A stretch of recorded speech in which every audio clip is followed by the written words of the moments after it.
అయితే దీనికి సంబంధించి ఎప్పుడైతే జనవరి 21, 2021 సంవత్సరంలో ఇప్పుడున్నటువంటి భారతీయ జనతా పార్టీ ఎన్డీఏ ప్రభుత్వం స్టీల్ ప్లాంట్ని 100% డిజిన్వెస్ట్మెంట్ వైపు ప్రైవేటైజ్ చేయాలనేటువంటి నిర్ణయాన్ని తీసుకున్నాం. ఆ రకంగా ప్లాంట్ని ప్రైవేటైజ్ చేయాలని చెప్పి ప్రభుత్వం నిర్ణయం తీసుకుందని చెప్పి ప్రకటన చేసిన తర్వాత అనేక సందర్భాల్లో వైఎస్ఆర్ కాంగ్రెస్ పార్టీ ప్రభుత్వంలో ఉండి జగన్మోహన్ రెడ్డి గారు ముఖ్యమంత్రిగా దాన్ని తీవ్రంగా వ్యతిరేకిస్తూ ఎట్టి పరిస్థితుల్లో ఈ ప్రాంతం ఆంధ్ర రాష్ట్ర ప్రజల తాలూకా సెంటిమెంట్ అయినటువంటి విశాఖపట్నం స్టీల్ ప్లాంట్ని ప్రైవేటైజ్ చేయడానికి వీల్లేదు అని చెప్పి దాన్ని వ్యతిరేకించినటువంటి సందర్భాలను కూడా ఈ సందర్భంగా గుర్తు చేస్తూ ఉన్నాం. అంటే వారు అధికారంలోకి వచ్చి కూటమి ప్రభుత్వం అధికారంలోకి వచ్చి 7 మాసాలే అవుతూ ఉంది. కానీ జరుగుతున్నటువంటి పోరాటం 4 సంవత్సరాలుగా జరుగుతూ ఉంది. అంటే 3.5 సంవత్సరాలు వైఎస్ఆర్ కాంగ్రెస్ పార్టీ అధికారంలో ఉండగా ఈ పోరాటాన్ని ముందు తీసుకెళ్ళింది. పోరాటం చేస్తున్నటువంటి కార్మిక సంఘాలకి అండగా నిలబడింది. అన్ని రకాలుగా కూడా ప్లాంట్లో పనిచేస్తున్నటువంటి కార్మికులకి ప్లాంట్ని కాపాడేటువంటి బాధ్యత ఆ రోజు ప్రభుత్వంలో ఉన్నటువంటి జగన్మోహన్ రెడ్డి గారు ముఖ్యమంత్రిగా తీసుకున్నటువంటి సందర్భాన్ని కూడా ఈ సందర్భంగా మీ ద్వారా ప్రజలకు తెలియజేస్తూ ఉన్నాం. ఇది మేం చెప్పినటువంటి మాట కాదు.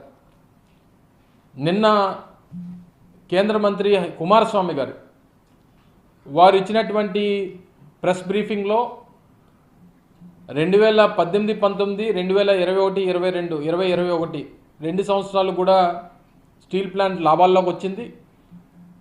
930 కోట్ల రూపాయలు 2020, 2021 సంవత్సరంలో లాభాలు ఆర్జించింది విశాఖపట్నం స్టీల్ ప్లాంట్. 2021 జనవరి 21వ తారీఖున దీన్ని ప్రైవేటైజ్ చేయాలని చెప్పి ఆ రోజు ప్రభుత్వం నిర్ణయం తీసుకుంది.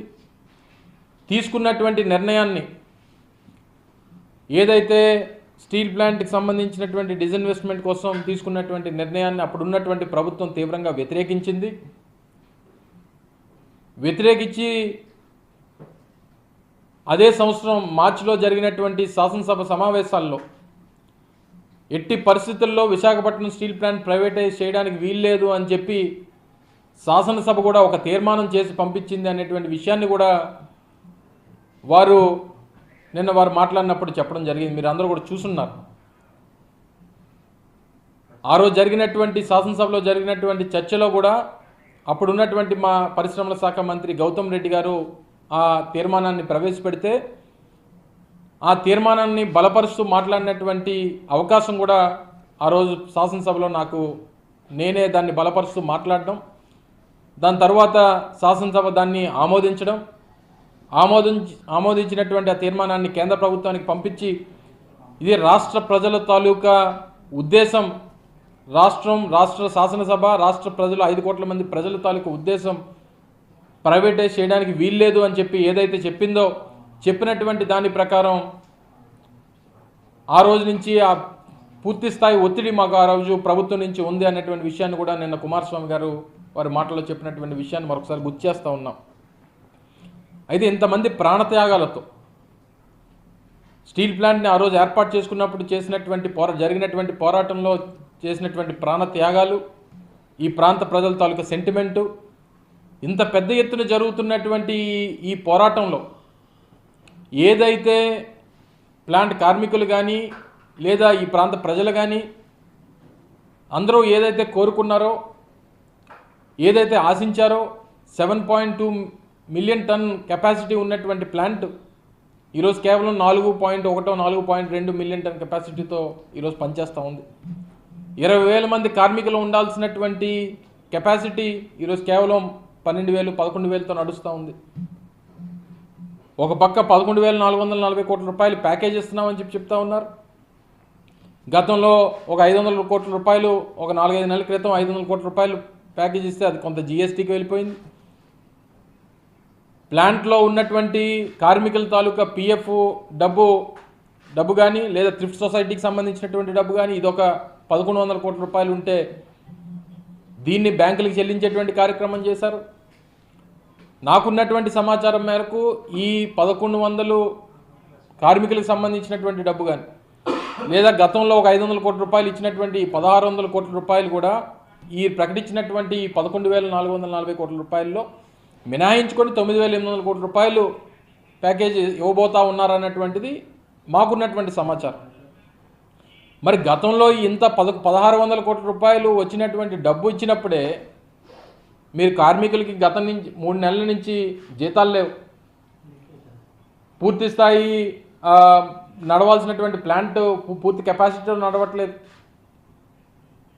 ఈరోజు హౌస్ రెంట్ అలవెన్స్ ఏదైతే ఉందో ఆ అలవెన్స్లు కట్ చేశారు. గత 7 మాసాలుగా కూటమి ప్రభుత్వం అధికారంలోకి వచ్చిన తర్వాత ఈ ప్లాంట్కి జరిగినటువంటి ప్లాంట్ గురించి కానీ, ప్లాంట్ ప్రైవేటైజేషన్ విషయంలో దాని మీద ఇవ్వాల్సినటువంటి స్టేట్మెంట్ కానీ, లేదా కేంద్ర ప్రభుత్వానికి రాయాల్సినటువంటి లేఖలు కానీ, లేదా కేంద్ర ప్రభుత్వం మీద ఒత్తిడి తీసుకొచ్చేటువంటి సందర్భాలు ఉన్నటువంటి సందర్భాల్లో మాట్లాడినటువంటి విషయాలు కానీ ఏ రోజు కూడా లేవు అనేటువంటిది ఈరోజు అర్థమవుతూ ఉంది. మరి ఇంత పెద్ద ఎత్తున నిన్న కాక మొన్న 8వ తారీఖున విశాఖపట్నంలోనే పెద్ద సభ జరిగింది. నేరుగా ప్రధానమంత్రి గారు సభకు విచ్చేశారు. అదే సభలో ముఖ్యమంత్రి గారు ఉన్నారు. మరి ఇవన్నీ ఇంత పెద్ద ఎత్తున ఇన్ని లక్షల మంది సమక్షంలో జరిగినటువంటి సభలో ఎందుకు ఈ ప్రకటన చేయలేదు? దీనికి అంటే అనేక అనుమానాలకి ఇదంతా కూడా తావిస్తూ ఉంది. ఎందుకు చేయలేదు? ఒకవేళ నిజంగా మీకు ప్రధానమంత్రి మోడీ గారన్నా, లేదా రాష్ట్ర ముఖ్యమంత్రి చంద్రబాబు నాయుడు గారన్నా